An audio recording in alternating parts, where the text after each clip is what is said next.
E eu me pergunto como é que alguém pode achar normal. Eu digo que isso foi reproduzido por vários jornais, inclusive pela Folha de São Paulo. Como alguém ainda pode achar normal a situação do Felipe Martins?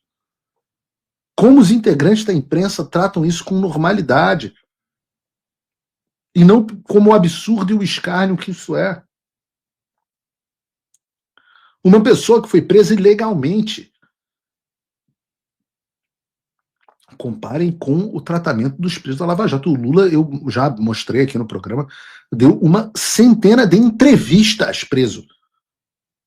O Felipe Martins não pode ser filmado.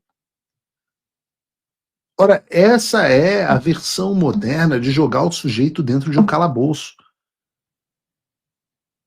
É a morte do... Eu digo sempre aqui que o meu bisavô, o general Euclides Figueiredo, pai do general João Figueiredo, que depois foi presidente da República do Brasil, o general Euclides Figueiredo foi preso pela ditadura Vargas e o meu avô recebia pensão como órfão de militar enquanto o pai ainda estava vivo.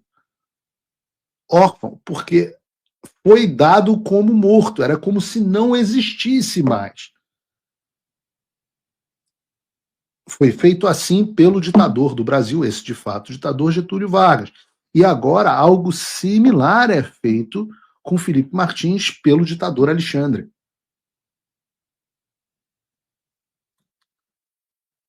E eu estou assistindo o julgamento e eis que vem um momento que me chama a atenção, porque foi uma fala do advogado do Coronel Câmara, o doutor Eduardo Kuntz, que, se eu não me engano, já teve aqui no Paulo Figueiredo Show sendo entrevistado, e o doutor Eduardo Kuntz, na sua sustentação oral, fala duas coisas interessantíssimas.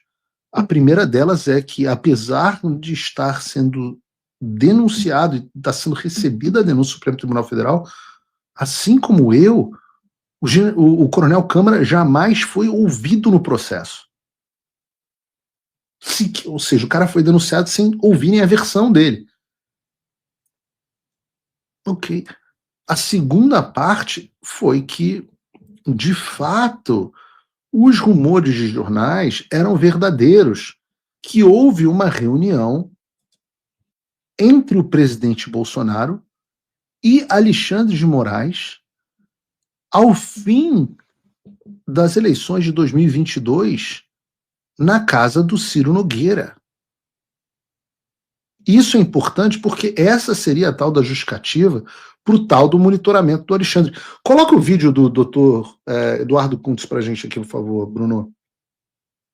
Mas vamos às provas, então, para tentar desmistificar um pouco uma expressão ruim.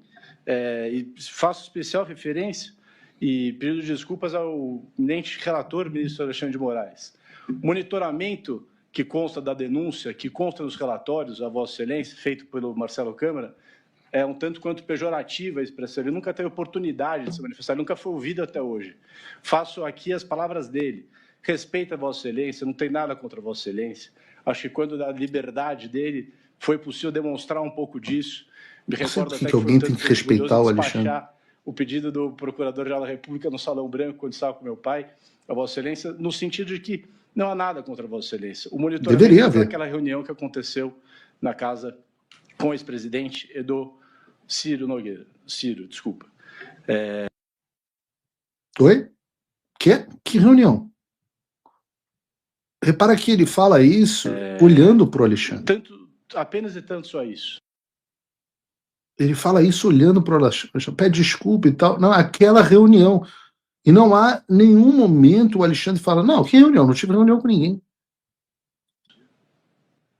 Diferente do que a Polícia Federal diz, sem equipamentos complexos, sem fontes restritas, apenas com recursos abertos e comunicação plena, sutil, sem ataques e sem objetivos outros. A pergunta que não quer calar é, peraí. Isso chegou a sair no jornal no ano passado, mas era tratado como um rumor de que a ideia de que o presidente Bolsonaro, então presidente Bolsonaro, teria se reunido com Alexandre de Moraes. Mas o que foi tratado nessa reunião? Não foi agora. Isso foi no momento onde as pessoas estavam indo para frente dos quartéis. Ora, se Bolsonaro planejava dar um golpe, por que estava havendo uma reunião clandestina com Alexandre de Moraes? Se Alexandre de Moraes achava que Bolsonaro estava tendo um golpe, que reunião clandestina foi essa que aconteceu? Na casa de um senador? Um ex-ministro? E o Alexandre nunca tornou isso público? A vítima estava se reunindo com quem, segundo o próprio Alexandre, estaria tentando assassiná-lo?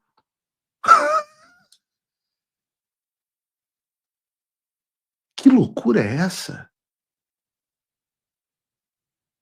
E nunca, isso não consta nos relatórios da Polícia Federal, isso não consta na denúncia, isso não consta nas decisões. E por que isso é fundamental?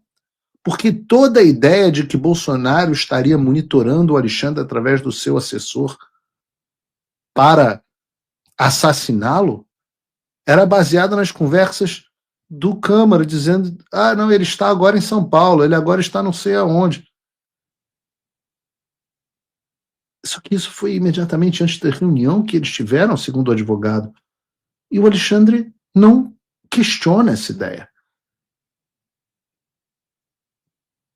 Não tem monitoramento. Se não tem monitoramento, não tem Bolsonaro participando de plano de assassinato.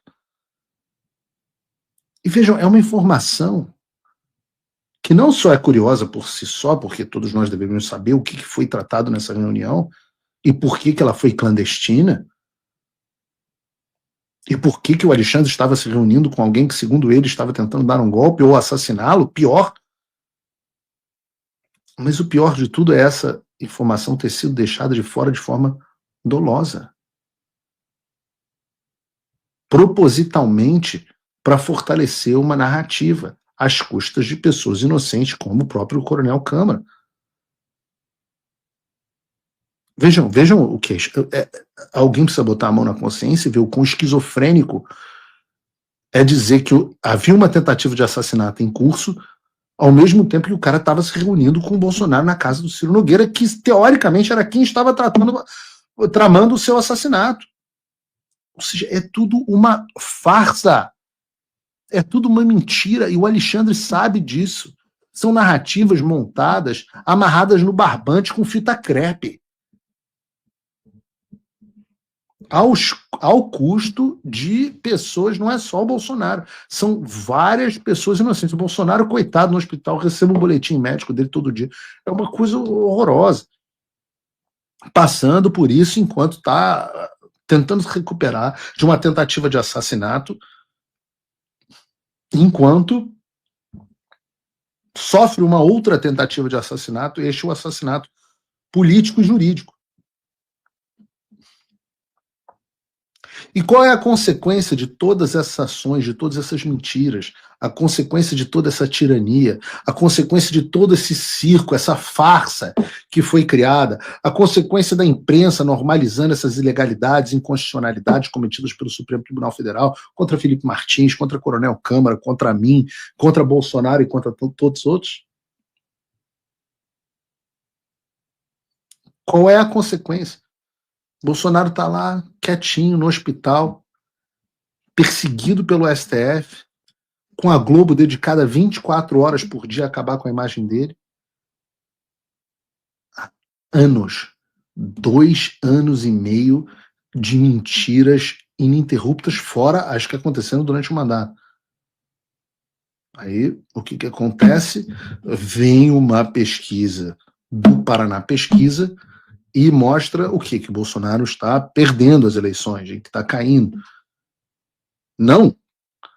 Segundo a nova pesquisa divulgada hoje pelo Paraná Pesquisa, Bolsonaro abre uma vantagem de 5,2 pontos percentuais para cima do Lula. E no segundo turno, isso no primeiro turno, no segundo turno a coisa fica ainda pior para o ex-presidiário. E uma disputa direta entre os dois, o presidente Bolsonaro abre 5,6 pontos de vantagem acima do Lula, 46 a 40,4. E eu sempre falo, acompanhe a tendência, porque no final das contas isso é uma das coisas mais importantes. Vejam as pesquisas mais antigas do Paraná Pesquisas. Eu tive o trabalho, a equipe aqui, o João e companhia, tiveram o trabalho de transformá-la em um gráfico. E vejam só esse gráfico, como em agosto o Bolsonaro está em verde e o Lula em vermelho.